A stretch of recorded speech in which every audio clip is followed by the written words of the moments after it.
अस्सलामुअलैकुम, I hope you all are fine.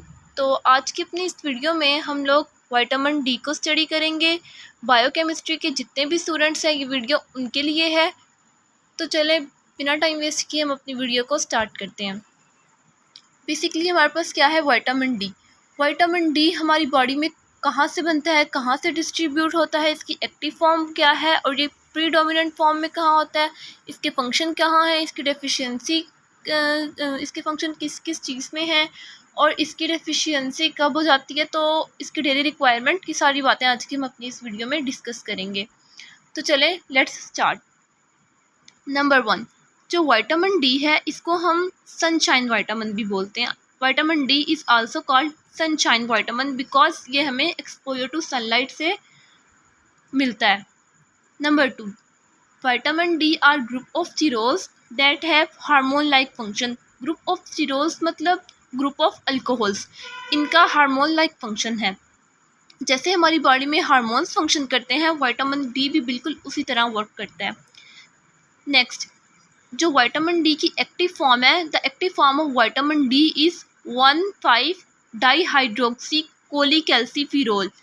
Vitamin D की active form क्या है, मोस्ट इम्पॉर्टेंट इसमें बात जो है वो ये है कि जो विटामिन डी है उसकी एक्टिव फॉर्म क्या है, 1,25 डाईहाइड्रोक्सी कोलीकैल्सिफेरॉल।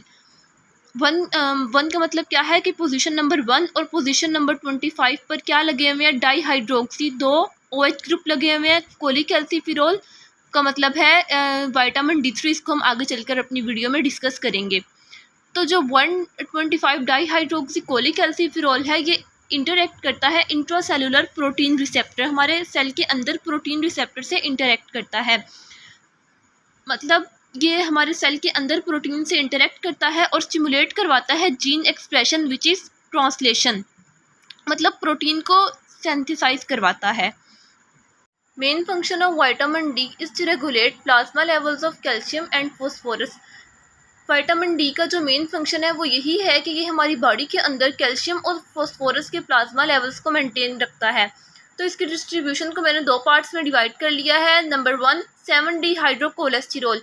7D हाइड्रोकोलेस्टेरॉल अपना रोल प्ले करता है कोलेस्टेरॉल की साइंथेसाइज में या फॉर्मेशन में, और फिर उसको कन्वर्ट कर देता है कोलीकैल्सिफेरॉल में ह्यूमन टिश्यूज़ के अंदर। डर्मस और एपिडर्मस जो ह्यूमन टिश्यूज़ हैं उनमें 7D हाइड्रोकोलेस्टेरॉल कन्वर्ट हो जाता है कोलीकैल्सिफेरॉल में in human tissues when expose to sunlight. जब सनलाइट एक्सपोज होती है तो ये उसमें कोलीकैल्सिफेरॉल में कन्वर्ट हो जाता है। तो ये है कोलीकैल्सिफेरॉल, जिसका दूसरा नाम है विटामिन D3, और ये हमें कहाँ से मिलता है, एनिमल सोर्स से मिलता है। नंबर 2, एर्गोकैल्सिफेरॉल, इसका दूसरा नेम क्या है, विटामिन D2, और ये हमें कहाँ से हासिल होता है, प्लांट सोर्स से। इसके मेटाबॉलिज्म की बात की जाए तो vitamin D2 and vitamin D3 हमारे पास क्या होते हैं, बायोलॉजिकली इनएक्टिव होते हैं। तो हम उनको एक्टिव करने के लिए उनकी हाइड्रोक्सिलेशन रिएक्शन परफॉर्म करते हैं, लेकिन सीक्वेंस में, ठीक है। तो पहले हम क्या करते हैं, 25 पोजीशन पे हाइड्रोक्सिलेशन रिएक्शन को परफॉर्म करते हैं और उसको कैटालाइज करते हैं लीवर में। कैटालाइज आपने ये याद रखना है कि हम पहले उसको कैटालाइज करवाते हैं लीवर में, ठीक है। जब उसको लीवर में हम कैटालाइज कराते हैं तो उससे हमारे पास जो क्या बनता है, रिजल्ट में हमारे पास क्या फॉर्मेशन होती है, कैल्सिडोल फॉर्मेशन होती है, ठीक है। इसमें क्या होता है, 25 पोजीशन पर हमने कराया था तो ये 25 और एक इसके अंदर हाइड्रोक्सिल ग्रुप होता है और एक D3 मतलब कोलीकैल्सिफेरॉल होता है।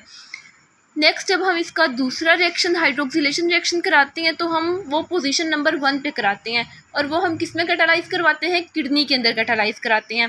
पहला हाइड्रोक्सिलेशन रिएक्शन कैटालाइज लीवर के अंदर होता है और दूसरा हाइड्रोक्सिलेशन रिएक्शन कैटालाइज किडनी के अंदर होता है। तो जब हम किडनी के अंदर कैटालाइज कराते हैं तो रिजल्ट में हमारे पास क्या बनता है, कैल्सिट्रायोल। कैल्सिट्रायोल हमारे पास क्या है, 125 डाईहाइड्रोक्सिल मतलब 2 हाइड्रोक्सिल और D3 कोलीकैल्सिफेरॉल, ये हमारे पास बन जाता है। डी मेनली हमारी बॉडी के 3 ऑर्गन्स पर इफेक्ट करता है। Number 1 intestine, number 2 bones and number 3 kidneys. Intestine में क्या रोल प्ले करता है, इंटेस्टाइन के अंदर ये एब्जॉर्प्शन करवाता है कैल्शियम और फॉस्फोरस की, और बोन्स के अंदर ये क्या फंक्शन करता है, मोबाइलाइजेशन ऑफ कैल्शियम करवाता है, ठीक है। और किडनीज़ के अंदर ये क्या कराता है, reabsorption and excretion of calcium, of excess calcium and phosphorus. इसकी क्लिनिकल इंडिकेशंस की, तो क्लिनिकल इंडिकेशंस में होता ये है कि विटामिन डी की डेफिशिएंसी की वजह से चिल्ड्रन, जो बच्चे होते हैं, उनमें रिकेट्स हो जाता है, और एडल्ट्स में ऑस्टियोमलेशिया की जो डिजीज़ है वो हो जाती है। ठीक है, तो इसमें क्या इफ़ेक्ट्स होते हैं, बॉड लेग्स हो जाती हैं, झुकी हुई लेग्स हो जाती हैं। ठीक है, मेल फॉर्मेशन ऑफ स्केलेटन की शेप फॉर्मेशन जो है वो ख़राब होने लग जाती है। और क्या होता है, चेस्ट क्या होती है, वो पिजन शेप्ड चेस्ट हो जाती है बच्चों की खासकर। उसके अलावा डिलेड माइलस्टोन, मतलब जो काम 1 या 2 साल की उम्र में करना हो वो 3, 4, 5 साल की उम्र में करते हैं। ठीक है, तो इसकी डेफिशिएंसी के ये इफ़ेक्ट्स हैं। विटामिन डी की डेली रिक्वायरमेंट्स की बात की जाए तो ये हमें fatty fish, liver, egg yolk and milk से हासिल हो जाता है। और अगर इसकी डेली रिक्वायरमेंट्स पर आएँ तो 200 IU, 200 international unit before age 50 year की एज से पहले आपको ये कितना डेली रिक्वायरमेंट कितनी आपको इसकी चाहिए होती है, 200 IU। ठीक है, और आफ्टर 50 ईयर एज इसकी रिक्वायरमेंट जो है वो बढ़ जाती है। आफ्टर 50 ईयर्स ऑफ एज आपको ये 400 to 600 IU रिकमेंड किया जाता है। तो आज की वीडियो इतनी ही थी। अगर आपको मेरी वीडियो पसंद आई है तो लाइक, कमेंट एंड शेयर करना मत भूलिएगा। और अगर आप चाहते हैं कि मेरी ऐसी ही वीडियोस आती रहें तो आप मेरे चैनल को सब्सक्राइब करें। का एक लाइक मेरे लिए मोटिवेशन होगा। तो मिलते हैं नेक्स्ट वीडियो में, तब तक के लिए अल्लाह हाफिज़।